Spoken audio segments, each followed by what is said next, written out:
it's hard to say give thanks. But here, Apostle Paul says, reminded you and me, pinapaalala niya sa atin, give thanks in all circumstances.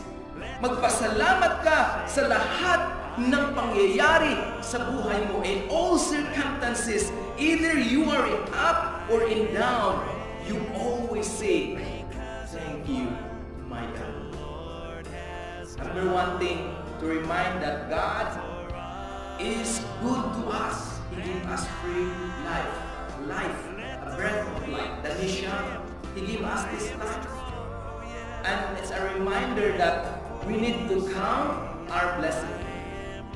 Minsan, hindi natin napibilang yung ating blessing. We forget to count our blessing. And we focus for ourselves and then we think, oh, we were